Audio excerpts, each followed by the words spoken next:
बिस्मिल्लाहिर्रहमानिर्रहीम। अस्सलाम वालेकुम। गर्मी के इस मौसम में अगर घर में आलू, प्याज और सूजी पड़ी है तो जल्दी से ये मज़ेदार किस्म की रेसिपी बना लें। सबसे पहले स्टेप में हम 3 आलू ले लेंगे जिसको हमने फुली बॉयल नहीं करना है। इसके बाद ये जो कद्दूकश आपके घर में मौजूद होता है, इसकी मदद से आपने इसको कद्दूकश कर लेना है। कद्दूकश करने का सबसे बड़ा फ़ायदा ये होता है कि कोई मोटा मोटा आलू जो है वो नहीं रहता। इसी के साथ आपने आलू कद्दूकश करके रख लेने हैं। दूसरी तरफ आपने लस्सी डाल देनी है बड़े से पैन में, या दही में पानी डाल दीजिएगा। हाफ़ टी स्पून जो है वो सोया सॉस है, विनेगर और चिली सॉस है। ये डालने के बाद आपने क्या करना है, इसमें बारीक कटी हुई जो हरी मिर्चें हैं वो डालेंगे और एक अदद प्याज जो है कद्दूकश किया हुआ डालना है। याद रखिएगा कि इसमें आपने इसका पानी जो है नहीं फेंकना है। अब आपने इसको अच्छे तरीके से गर्म होने के लिए छोड़ देना है। इसके बाद 1/4 कप आपने सूजी इसके अंदर डाल देनी है, या आप ये कह सकते हैं कि 8 टेबल स्पून भर कर जो है वो आपने सूजी डाल देनी है। इसके बाद 1 टेबल स्पून चिली फ्लेक्स डालना है, हाफ़ टी स्पून के करीब हल्दी डालेंगे और नमक हस्बे जायका डालेंगे, और इसी के साथ हाफ़ टी स्पून जो है वो धनिया पाउडर और लाल मिर्च डालेंगे। इसके बाद ढेर सारा आपने चिकन पाउडर डाल देना है। चिकन पाउडर डालने के बाद आपने जो है इसको अच्छे तरीके से मिक्स कर लेना है। जब आप इसको अच्छे तरीके से मिक्स कर देंगे और सूजी को जो वो अच्छे तरीके से पकने के लिए छोड़ देना है। इस स्टेज पे आप अगर नॉन स्टिक की पैन यूज़ नहीं करें तो मुसलसल चम्मच हिलाते चले जाइएगा, और अगर नॉन स्टिक की पैन है तो आपके पास जो है वो उसके साथ गुजारा हो जाएगा। अब आपने क्या करना है कि सूजी को आपने इतना पका लेना है जब तक जो है उसके किनारे ना छूटने लग जाए। असल में हमने इसके अंदर जो लस्सी के अंदर जो पानी है उसको हमने खुश्क करना है, और खुश्क करने के बाद आपने इस सूजी को क्या करना है, ठंडा होने के लिए छोड़ देना है। अब आप ये देख सकते हैं इसकी कंसिस्टेंसी जो है वो कुछ इस तरीके से आनी चाहिए। अब आपने क्या करना है कि ठंडा होने के लिए छोड़ देना है, और जो कद्दूकश किए हुए आलू हैं उनके बीच में आपने जो है ये रख देना है सूजी वाला जो मिक्सचर तैयार किया है। अब आपने जैसे ही सूजी इसके अंदर डाल दी है, इसके बाद आपने क्या करना है कि आलू और सूजी को अच्छे तरीके से मिक्स कर लेना है हाथों की मदद से। हाथों की मदद से या मैशर की मदद से आप इसको मिक्स कर लीजिएगा। बेहतर यही होगा कि आप इसको हाथों की मदद से जो है अच्छे तरीके से मिक्स कर लीजिएगा। इसी के साथ आप बीच में ये साथ चेक कर लीजिएगा कि अगर आपको इसमें स्पाइसेस कम फील हो रहे हों तो इसी स्टेज के ऊपर आपने मज़ीद स्पाइसेस का इजाफ़ा कर सकते हैं। आप इसके अंदर जो है वो गरम मसाले का भी इस्तेमाल कर सकते हैं, और साथ साथ जो है वो तेज़ नमक मिर्च भी, क्योंकि आगे जाने वाली रेसिपी बहुत ज़्यादा मज़े होने वाली है, तो इस स्टेज पर कम नमक मिर्च बेहतर है। अब आपने क्या करना है कि हाथों के ऊपर तेल लेकर आपने गोल गोल बॉल जिस तरह से आपको नज़र आ रहा, आपने इसी तरीके से बनाते चले जाना है। आपने देख लेना है कि साइज़ इसका बहुत ज़्यादा बड़ा ना हो, बहुत ज़्यादा छोटा भी ना हो। कोशिश ये कीजिएगा कि मुसलसल हाथों पे तेल लगाते चले जाइएगा, क्योंकि सूजी और आलू जो है वो हाथों को चिपक जाएंगे।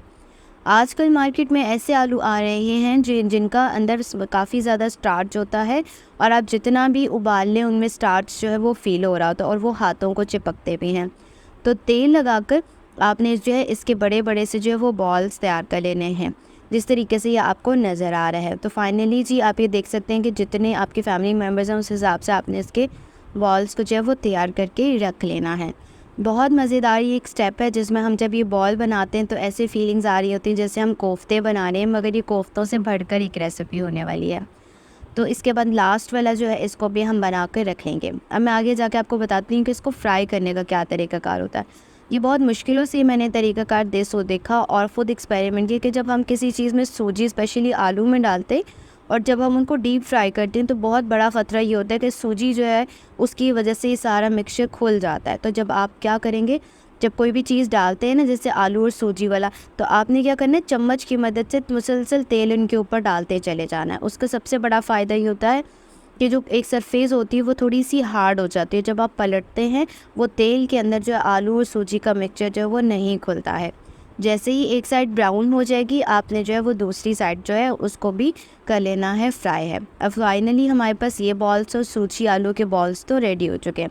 दूसरी तरफ हम क्या करते हैं कि दूसरी तरफ हम एक बहुत इंटरेस्टिंग चीज़ की तैयारी करने वाले हैं। उम्मीद है कि आज तक आपने यूट्यूब चैनल के ऊपर ये इस तरह की वीडियो नहीं देखी होगी। सूजी आलू बॉल्स तो आपने अभी तक देखे ही होंगे, मगर ये जो आगे मैं टेक्निक यूज़ करने वाली हूँ वो आपने बहुत कम देखे होंगे। पाकिस्तान में जो वैरायटी चीज़ों की नहीं होती है और हम एक रवायती चीज़ें खाते रहते हैं, कभी हट कर अगर हम खाएं तो वो चीज़ें हमें बहुत इंटरेस्टिंग लगती है। अब आप ये देख सकते हैं कि ये हमारे पास कुछ बॉल जो है वो पके हुए थे, कुछ नहीं थे, तो कोई एक्स्ट्रा अंडा, मैदा या आपको ब्रेड क्रम्स लगाने की ज़रूरत नहीं आएगी। दूसरी दफ़ा आपने एक पैन के अंदर 2 टेबल स्पून के करीब मैदा जो है वो डाल लेना है और इसके बाद आपने इसको भून लेना है। याद रखिएगा कि मैदे को जो है आपने हल्की आंच के ऊपर भून लेना है। अब आपने क्या करना है कि मैदे के अंदर एक ख़ासियत ये होती है कि जब इसके अंदर कोई भी लिक्विड चीज़ डाली जाती है, ये फ़ौरन जो है क्या हो जाता है कि एकदम इकट्ठा हो जाता है और गाढ़ा हो जाता है। तो आपने हाफ़ कप जो है इसके अंदर जो है वो दूध डाल देना है।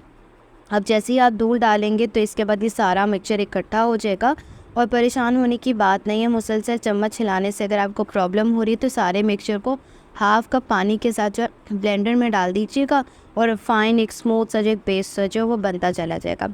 जब किसी चीज़ में आप मैदे का इस्तेमाल करते हैं और साथ ही साथ आप पानी डाल देते तो याद रखिएगा कि हमेशा जो वो थोड़ा थोड़ा करके डालिएगा। एकदम डालेंगे ना तो मिक्स करने में आपको ही प्रॉब्लम होगी। तो अब आप फाइनली ये देख सकते हैं कि मैंने जो है वो अंडा बीटर की मदद से इसको अच्छे तरीके से कर लिया था ताकि इसके बीच में जो है वो लम्स नहीं रहने चाहिए। तो इसी के साथ ही मैंने जैसे पहले बताया कि आप इसको जूसर में भी थोड़ा सा पानी डाल के ब्लेंड कर सकते हैं। तो अब ये देखिए मैंने थोड़ा सा और पानी डाला और मुसलसल चम्मच हिलाने के साथ साथ इसकी कंसिस्टेंसी कुछ इस तरीके से आ जाएगी। इसके बाद हम डालेंगे हाफ़ टी स्पून सफ़ेद मिर्च डालेंगे और नमक डाल देंगे।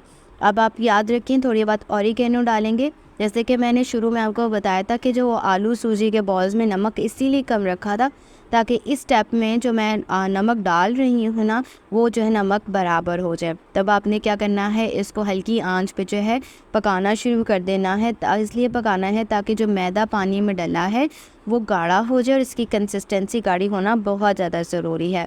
अब इसी के साथ ही आपने क्या करना है, ये जो ऑरिगेनो या मिक्स हर्ब्स आपके पास ऑप्शनल है, मुझे इसलिए पसंद है क्योंकि इनकी खुशबू बहुत अच्छी होती है। इसके बाद आपने इसके अंदर जो है डालनी है शिमला मिर्च और आपने गाजर डालने के बाद आपने इसको अच्छे तरीके से उबलने के लिए छोड़ देना है कि जो ये मिक्सचर जो है वो गाढ़ा होना शुरू हो जाए।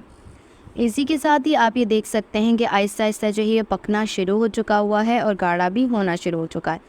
अब ये जो बॉल्स आपने फ्राई किए हुए थे, मैंने कुछ बॉल्स बना के रख लिए थे और कुछ जो बॉल्स है मैं साइड साइड पे पका के इसके अंदर डालना मैंने शुरू कर दिया था। और इसी के साथ ही फाइनली जो आपने सूजी आलू के जो बॉल्स हैं वाइट सॉस के अंदर डाल दिए, ऊपर से थोड़े से ऑलिव्स जो हैं वो डालें और 1 से 2 मिनट के लिए पकने के लिए छोड़ देना है। याद रखिएगा इस स्टेप में सिर्फ़ और सिर्फ आपने वाइट सॉस को जो है इन बॉल्स के ऊपर डालना है। इन बॉल्स को ज़्यादा नहीं सेड़ना है क्योंकि ये एकदम घुल जाएंगे और अगर आप नहीं करेंगे इसको नहीं गलाएंगे तो उसका सब। उम्मीद है कि वीडियो पसंद आई होगी। नेक्स्ट वीडियो के लिए अल्लाह हाफ़िज़।